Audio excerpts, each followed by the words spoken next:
سلام، وقت همگی بخیر. صدای بنده خوب میرسه؟ خیر انشالله. اونطوری که مطلع هستین قرار اجمالاً درباره پویش طلا صحبت بکنیم ما هم دیگه و من میخواستم توجهمون رو اصلا به این موضوع با این سوال جلب بکنیم که طلا اساساً چه فرقی با هر کمک مالی دیگه ای داره؟ طلا با پول چه فرقی میکنه و چطور میتونه اصلا صحنه مثلا کمک مردمی به مقاومت یا آنچه که کلاً داره توی کشور در حیطه کمک به جبهه مقاومت انجام میشه چطور از این جهت متفاوت میشه زمانی که ما با طلا طرف هستیم نسبت به پول؟ از دو وجه حداقل میشه به این موضوع نگاه کرد. یه وجهیه که خیلی تجربه جنسیتی نیست و هم آقایون هم خانم‌ها احتمالاً باش ارتباط برقرار میکنن. اونم این هست که ما به هر حال در فضایی که داریم با موضوعی مثل تورم سر و کله میزنیم، طلا یک وجهی پیدا کرده که یه نوع انگار نور امید و پسنداز و یه چیزی برای ما شده که به کمکش موفق میشیم ارزش پولمون رو حفظ کنیم در شرایطی که نگران هستیم که این ارزش از بین بره و در این بود احتمالاً اشتراکی وجود داره بین تجربیات عزیزان. اما از یک سمت دیگه تجربه خانم‌ها از طلا با زوایای دیگه‌ای کاملاً گره خورده.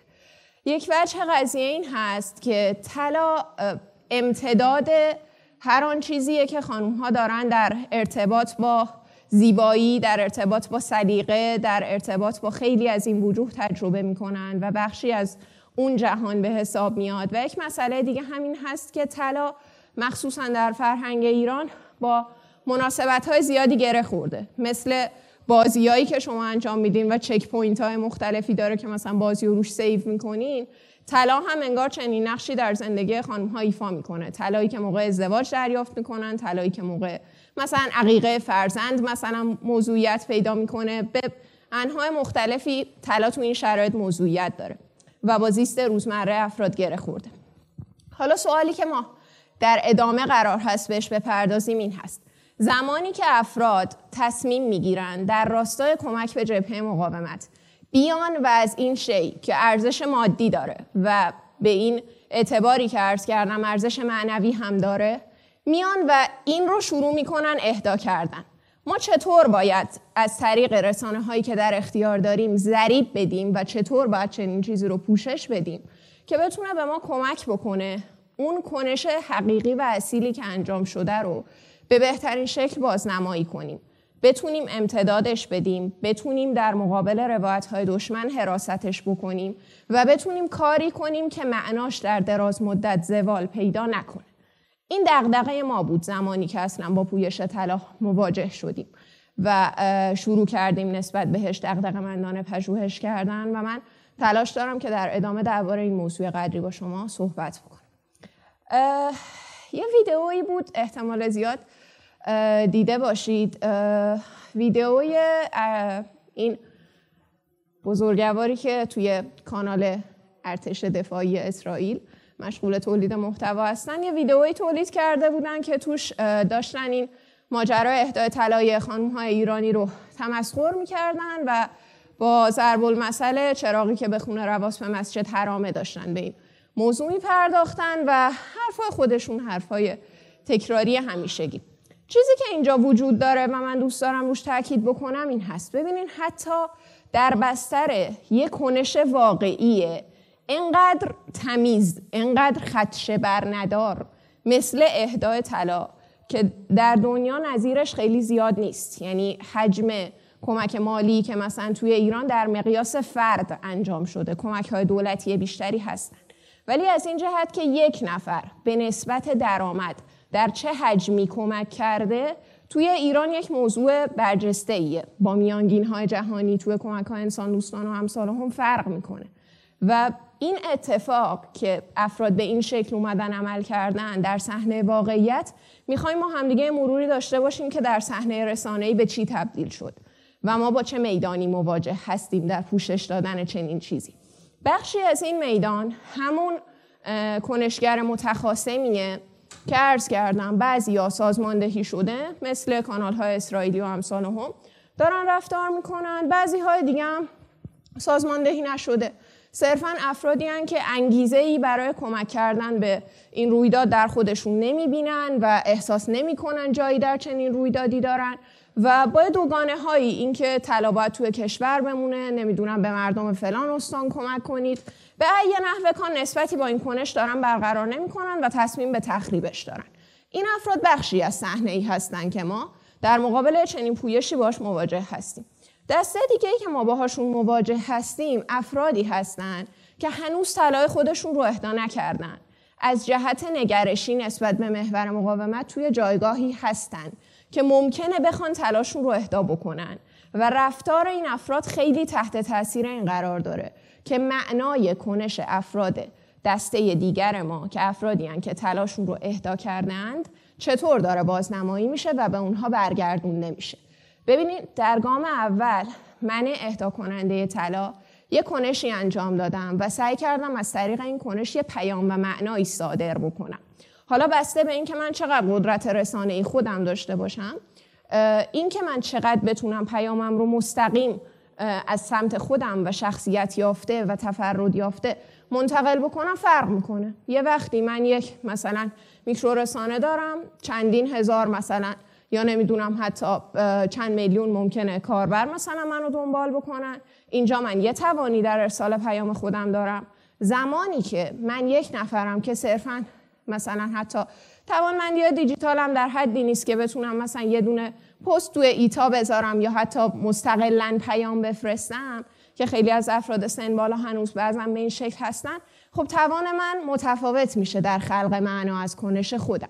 پس اینجا نقش اون رسانه هایی که دارن سعی میکنن معنای این کنش رو بازسازی بکنن مهم میشه. من طلا اهدا کردم، صدا سیما داره میگه اهدای طلا یعنی چی؟ میکرو رسانه مثلا فلان داره میگه اهدای طلا یعنی چی؟ شبکه اجتماعی داره میگه طلا یعنی چی؟ اینها همه در کنار همدیگه معنای کنش من رو در نسبت به خود من هم تغییر میده. حالا من در ادامه با مثال‌های بیشتر و اینهایی درباره این موضوع صحبت میکنم که این به چه شکلی پیش خواهد رفت. روی مثالی که داشتم عرض میکردم از ارتش اسرائیل، میخواستم به نکته‌ای از اکانت ارتش دفاعی اسرائیل میخواستم به یه سوالی دارین؟ میخواستم به یه نکته‌ای اشاره بکنم که مجموعاً بهش توجه داشته باشیم. اونم نکته‌ای هست که روح حاکم بر صحبتیه که با هم دیگه خواهیم داشت و من مجموعاً بهش برمیگردم انشاءالله. و اون تصویر زن مسلمان ایرانیه که باید درباره‌اش صحبت کرد. از خلال هر آنچه که من دارم درباره‌اش صحبت می‌کنم شما مجموعاً می‌تونید با چنین لنزی به این موضوع نگاه بکنین که آنچه که داره در جریان روایت این کنش روایت میشه نه فقط طلا، نه فقط محور مقاومت که زن مسلمان ایرانی حامی محور مقاومت و حامی انقلاب اسلامی هم هست که داره به واسطه چنین دستاویزی روایت میشه. حالا من میخواستم به یه نکته‌ای توی این فضا ما دقت داشته باشیم. اونم این هست توی در نسبت با دسته‌های مختلف مخاطبی که عرض کردم خدمتتون، یه لحظه توجهتون رو بدین به اون مخاطبی که اومده طلای خودش رو اهدا کرده و اون مخاطبی که هنوز طلا اهدا نکرده اما قصد تخریب هم نداره. ما میخوایم یه دور به این فکر کنیم رابطه بین این دوتا توسط رسانه چطور باید تنظیم بشه تا اون کسی که طلا اهدا کرده احساس غرور و عاملیت داشته باشه و اون کسی که هنوز طلا خودش رو اهدا نکرده احساس کنه جای من توی این صحنه خالیه، من هم باید طلا خودم رو مثلا به این نیت اهدا بکنم و به این شکل حمایت خودم رو از جبهه مقاومت نشون بدم یا به هر شکل دیگه‌ای که بلد هستم و در توان من هست. به این صحنه دقت بکنید که این داینامیک و این پویایی‌های بین این دوتا نیرو رو ما می‌خوایم ببینیم به چه شکلی باید انجام بشه تا بتونه سازنده پیش بره. من می‌خوام اینجا از یه مثال استفاده بکنم که ممکنه شما دیده باشین. یک مصاحبه‌ای بود توی البته شبکه اجتماعی و توییتر و جاهای مختلف هم خیلی نمود پیدا کرد. آقای رضوانی توی بدون تعارف با یه خانم تبریزی مصاحبه کرده بودن که یک سرویس طلا نزدیک به 2 میلیارد تومان رو اومده بودن اهدا کرده بودن و اومده بودن توی این بازنمایی رسانه‌ای به این سوژه پرداخته بودن. حالا الان من یه قدری از اون مصاحبه که برای ما موضوعیت داشت رو تعریف میکنم و بعد در ادامه میتونیم با هم دیگه به نکاتی که از این موضوعیت داره بپردازیم. بخشی از این مصاحبه آقای رضوانی دارن میگن که سرویس طلا خیلی ارزنده‌ای هم بود، حدود مثلا 1,750,000,000 تومان مثلا قیمت داشت و اینها. بعدشون هم میگن که بله چیزی نیست. و یک نمودی که اینجا وجود داره این هست. ببینید بخشی از این قضیه، من در مقام نیتخوانی فرد نیستم، در مقام ارزیابی اون بازنمایی رسانه‌ایم. بنده‌ای که اونجا دارم این بازنمایی رو تماشا میکنم و دارم این صحنه رو میبینم، با خودم فکر میکنم که زیست این آدم چطوره که به نظرش 2 میلیارد چیزی نیست. یه لحظه با خودم فکر میکنم که این طلا چطور به دست اومده که به نظر میاد اهدا کردنش خیلی هم درد نداشته، خیلی هم تردید نداشته، خیلی هم اتفاق خاصی توش نیفتاده.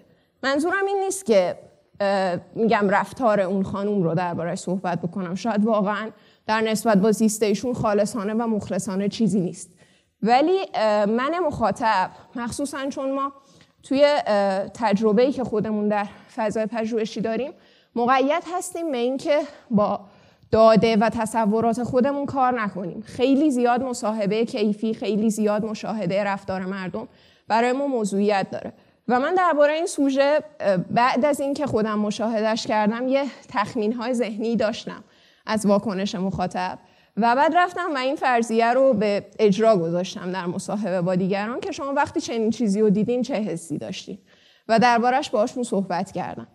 و خیلی از این افرادی که بنده دارم در ادامه صحبتشون رو نقل قول میکنم، نه که شما فکر کنید معاندن، نه که ضد انقلابن، نه، افرادی هم پوشش همین جمعی که اینجا نشستن، افرادی که نگران جبهه مقاومتن، افرادی که عاشق سید حسن نصرالله بودن و مثلا بعضن تا 3 روز داشتن تو خونه براشون گریه میکردن، ولی لحظه‌ای که این ویدئو رو دیده بودن اینطور بودن که خب الحمدلله همه دارن اهدا میکنن، سنگینم اهدا میکنن، من یه دونه انگشتر اضافه‌ای که دارم تو دستم بمونه.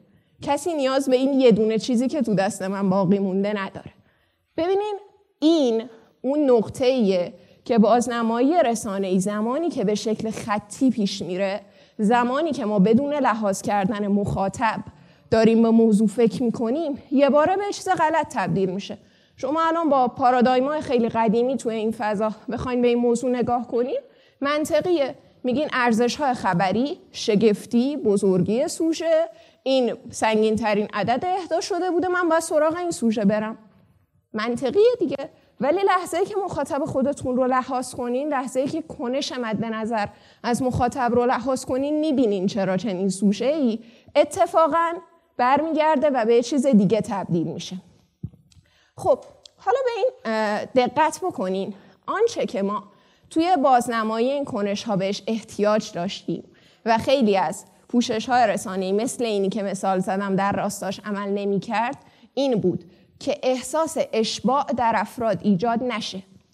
پس اگر من قراره احساس اشباع تو آدم‌ها ایجاد نکنم، اگر قراره به همه بگم که ما به هر یه دونه تیکه طلای کوچیکی که شما دارین، به هر یه دونه 1000 تومانی که شما توی خونتون دارین و مایلین اهدا بکنین نیاز داریم، چطور بیام نشون بدم که واقعا زنهای زیادی دارن طلا اهدا میکنن؟ این یه سواله. اهدای طلا در ایران زیاد بود حقیقتاً.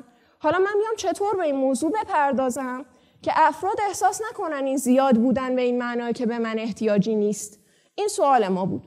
ما به این جمع‌بندی در مجموع رسیدیم که شما زمانی که میخواین این رفتار اهدای طلا رو یا هر رفتار دیگه ای رو به هنجار تبدیل بکنین، حالا این ادبیاتش تو فضای علمی و هنجارسازی و اینها موجوده، من نمیخوام جمع رو خسته بکنم باهاش، اما اجمالاً زمانی که شما میخواین رفتار اهدای طلا رو به هنجار تبدیل بکنین، باید نشون بدین که افراد زیادی دارن این کار رو انجام میدن، تعداد کنندگان کار رو مد نظر قرار بدین، اما نتیجه رو بولد نکنید.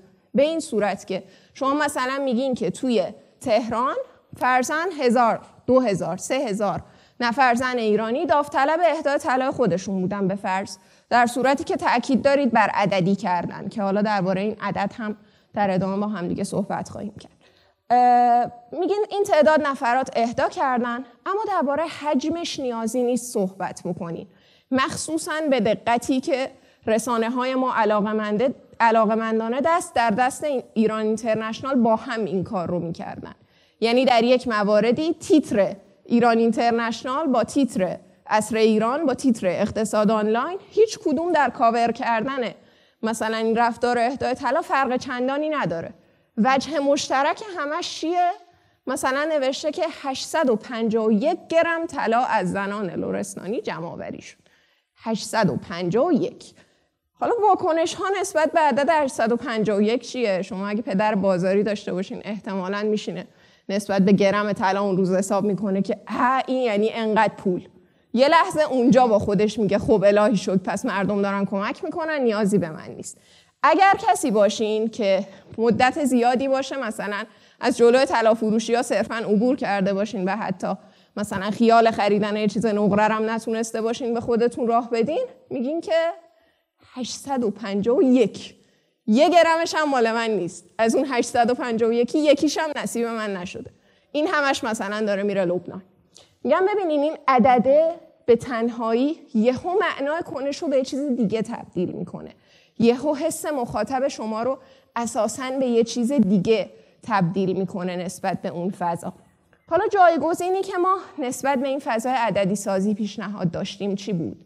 این بود که به هر اندازه که شما از اون روح کنش فاصله میگیرین، به اون اندازه که معنای مقاومت، معنای ایثار، معنای همدلی، معنای همسرنوشت بودن با جبهه مقاومت رو از این کنش میگیرین، به همون اندازه افراد توجهشون جلب میشه به اینکه پس منفعت من چی؟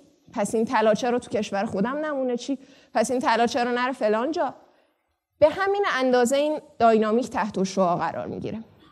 پس در صورتی که شما بیاین و توی این بازنمایی رسانه‌ای به این بپردازین که زنهایی که کمترین حجم طلایی که در منزل داشتن، که یادگاری بوده، که براشون موضوعیت داشته، جذابیت داشته رو اومدن و اهدا کردن و انگیزشون از این کار چی بوده، لحظه‌ای که به این میپردازید ذهن افراد به شکل دیگه‌ای با این کنش مواجهه میکنه.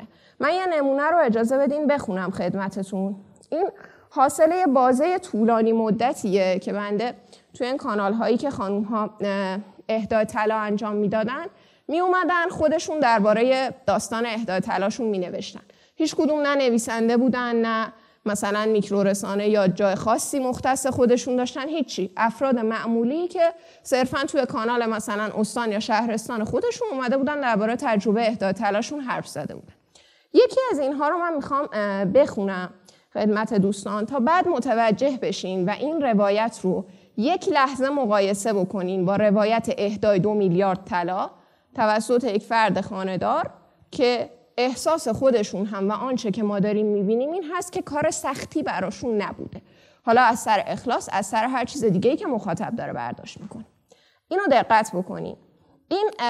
اینم توضیح بدم در وصف چه طلاییه. یه پلاک پروانه است که حدوداً من بخوام دقیق نشون بدم فکر میکنم اینقدره و حجمش یه چیزی زیر 2 گرمه. یعنی 3-4 میلیون طلا مثلا تو اون وقتی که اهدا شده نهایتاً میشده که تو اسکیل مثلا طلاهای خانم‌ها اینا معمولاً طلاهای خیلی ریزیه که یا یادگاریه یا دم دستیشونه یا خیلی علاقه دارن روزمره استفادهش بکنن، چنین کاربردی داره.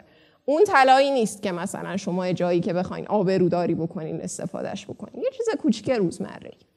درباره این طلا نوشتن که با پولایی که پس انداز کرده بودم 2-3 ماه پیش این پلاک رو خریدم. قسمت نشد توی مهمونی استفاده کنم، شاید حتی 10 ساعت هم تو گردنم نبوده. خیلی ها هم از خریدش مطلع نبودن. ببینین به این جمله دقت بکنین، خیلی ها از خریدش مطلع نبودن، خیلی ریز و زیرپوستی. یعنی دوست داشتم چند نفر مطلع می شدن، دوست داشتم یه بار لااقل این طلا رو استفاده می کردم و 2 نفر این طلا رو مثلا در معیت من دیده بودن و میگن که خیلی ها از خریدش مطلع نبودن، حالا هم از فروشش بی اطلاعن.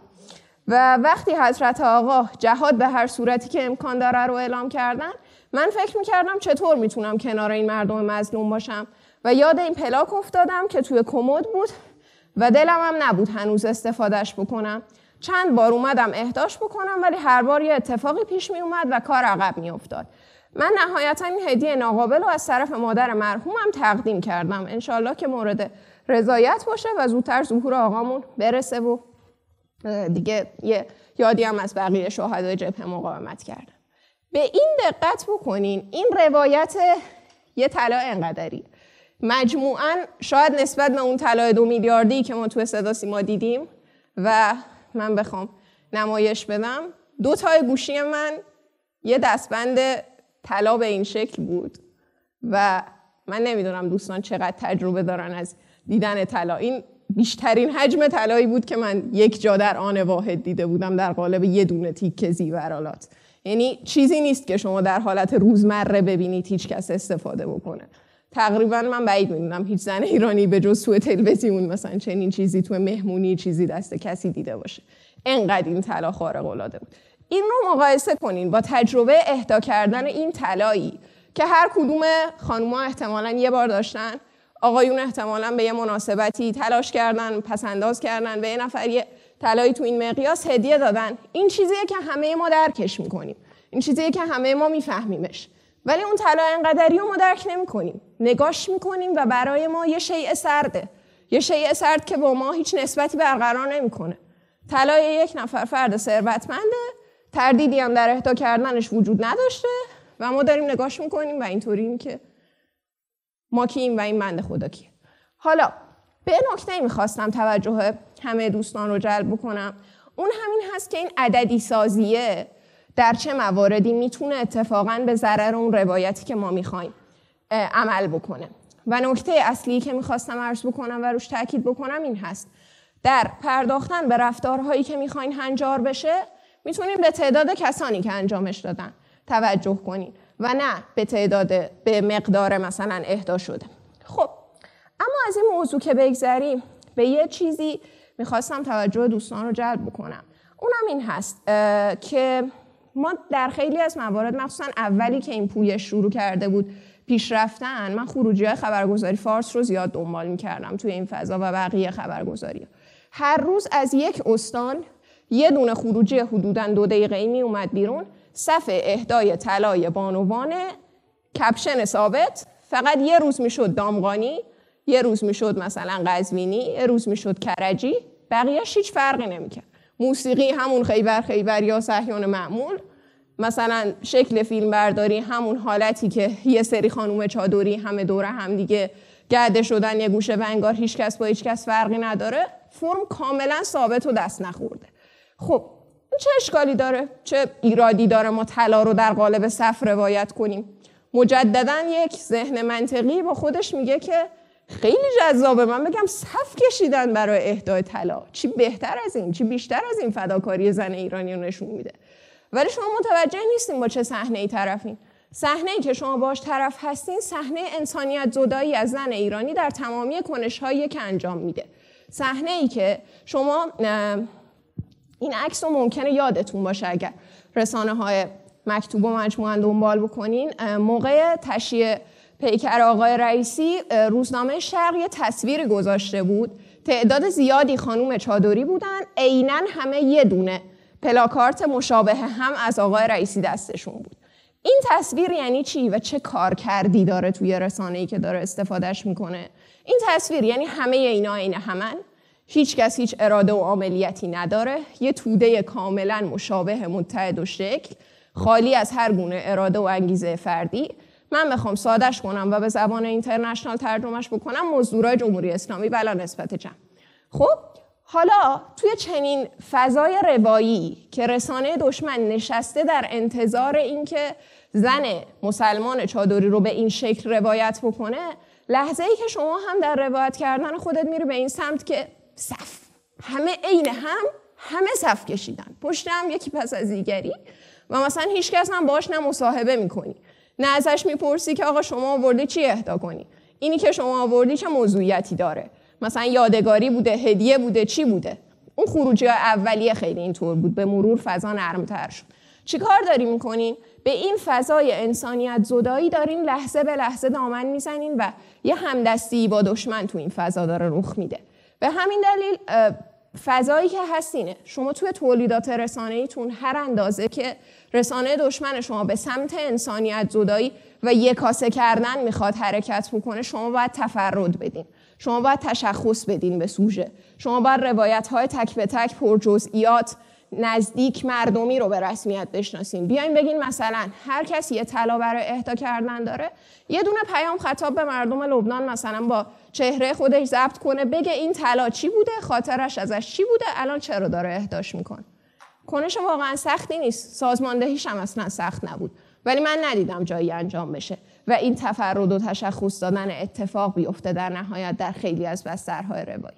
حالا به مرور زمان یه قدری این فضا تو تولیدات مختلف نرمتر شد و این پختگی قدری با گذر زمان ایجاد شد، ولی نکته اینه که ما نقطه طلایی اون روایت رو به معنی استعاری و واقعیش از دست دادیم برای ساختن خروجی‌های خیلی بهتر. و بعد من دلم میخواد که این نکته رو یه تأکیدی روش داشته باشم که آنچه که خیلی مهمه توی فضای ساخت روایت از این کنش اینه که زمانی که شما معنای کنش رو برای اقشار مختلف در نظر نگیرین، روایت گرد بی سر و شکل ارائه میدین. یعنی چی؟ یعنی مثلا ما اینجا روایتی داریم از یه خانومی که گفتن که من این دستبندم رو خیلی دوست داشتم و دستبندم اصلا چیز مجللی نیست، یه چیز خیلی کوچیک و روزمره مشخصه که اصلا چیز عجیب و غریبی نیست. گفتن اگه هزینه این دستبند فقط خرج چسب برقی بشه که دور اسلحه امثال یحیی سنوار زده شده، خدا سر من و جد آبادم منت گذاشته. ببینین تو این روایت اون آدمی که تا چسب برق تفنگ یحیی سنوار رو داره نگاه میکنه، وجه مهمش ادای دین خودش به محور مقاومته، به امنیت کشور، به امنیت منطقه. روایت پررنگ و کلمات پررنگ اینجا دامنه ای از حرفها درباره جهاده، درباره روحیه مقاومته. ولی مثلا یه مصاحبه هایی هم شما میبینین که مثلا یه مصاحبه من میدیدم یه خانوم مثلا حدوداً 70 ساله‌ای داشتم، گفتم من با نوام تلویزیون میدیدیم و این صحنه هایی که مثلا بچه‌ها تو فلسطین داشتن، مثلا نمیدونم یه اتفاقات بدی افتاده بود، بمبارون بود یا هر چی، میگفتم ما داشتیم اینو میدیدیم و نوه من داشت میگفتش که خب اینا که بچه‌ن، چرا کسی نجاتشون نمیده، اینا گناه دارن. و داشتن میگفتن که من و مثلا نوام کنار هم دیگه با دیدن اینا چنین دلسوزی به ما دست داده بود و من مثلا به امید نجات اون بچه‌ها اومدم طلامو اهدا کردم. میگم ببینین روایت این فرد انسان دوستی، همدلی، مثلا یه چیز دیگه ایه. در صورتی که من بیام بگم خب همه زنان جبهه انقلاب همدلی رو که دارن، پس من کل روایت کنش طلا رو میبرم به سمت همدلی. خب اون زنی که دقیقاً به فکر چسب برق دور تفنگ یحیی سنوار میمونه اینجا بیرون. لحظه ای هم که بگم همه به دنبال جهاد و اطاعت امر رهبرن، اونی که دلش برای بچه فلسطینی سوخته میمونه بیرون. پس باید اینجا بیام و روایت خودم رو توی مجراهای مختلف و متناسبی جاری بکنم که بتونه تمامی افرادی که میخوان از اون کنش معناسازی کنن و با اون کنش همزاد پنداری بکنن، خودشون رو در گوشه گوشه روایت من بتونن پیدا بکنن. من نکته نهایی هم میخواستم عرض بکنم در ادامه این، اون همین هست. شما نمیدونم چقدر ما این قشر افرادی که میخوام مثال بزنم مواجهه داشتین، من زیاد داشتم. افرادی که یک زمانی حامی تیر مثلا انقلاب، نمیدونم هر ارزش دیگه‌ای در جمهوری اسلامی بودن و الان مثلا بعد 20-30 سال که گذشته اینطوری ان که گولمون زدن، خبری نبود، جوگیر شدیم، فلان کارو کردیم، مثلا همه اون موقع این کارو میکردن، ما هم فکر میکردیم باید این کارو بکنیم، مثلا اون موقع همه رسانه‌ها تبلیغ اینو میکردن، ما هم فکر میکردیم باید این کارو انجام بدیم دیگه. و این اتفاقی هست که یه چیزی مثل اهدای طلا رو هم تهدید بکنه، هر کنش مردمی دیگری رو تهدید بکنه و این خطر فرسوده شدن روایت‌ها در گذر زمانه. دشمن شما از بی‌معنا کردن کنش شما دست بر نخواهد داشت، ولی شما معناسازی لزوما برای اون کنش نمی‌کنید و ادامش نمیدید. به همین دلیل اتفاقی که میفته این هست، زمانی که شما دیگه قرار نیست به اهدای طلا بپردازین، یه روزی که ارزش پول ملی شما افت کنه، یه روزی که توی کشور شما تورم بالاتر بره، یه روزی که یک نفر احساس کنه کاش اون یه تیکه طلا رو نگه داشته بودم الان واسه فلان کار، اون روز یه لحظه با خودش فکر میکنه گولم زدن ها، جوگیر شدم نباید فلان کارو می‌کردم. پس اینجا چیزی که موضوعیت داره اینه، شما باید با اون اتفاقی که در لحظه میفته اتصال هویتی برای افراد ایجاد بکنید. ما اینجا اومدیم یه عناصر مکملی رو پیشنهاد دادیم. حالا اون موقع که هنوز کنش خیلی جدی‌تر در جریان بود ناظر به اهدای طلا، مثل عکس گرفتن از افرادی که اومده بودن طلاشون رو اهدا بکنن به همراه طلا اهدا شدهشون و دادنش به عنوان یادگاری بهشون، مثل طراحی دیجیتال آرت، نمیدونم حتی یه موزه مانند خیلی کوچیک توی یه محیط خیلی کوچیک از این کنش. و بعد حالا در ادامه که میره به سمت مستندسازی و نمیدونم کتاب و روایت و امثالهم. اینا همه چیزایی هستن که باعث میشه اون فردی که تو اون لحظه کنش رو انجام داده بتونه خودش رو متصل کنه بعد گذر 10 سال به هویت 10 سال پیش خودش. بگه من همون زن انقلابی ام که اون موقع بر جبهه مقاومت اهدا کردم و معنای کنش خودش رو در گذر زمان و با روایت دشمن گم نکنه.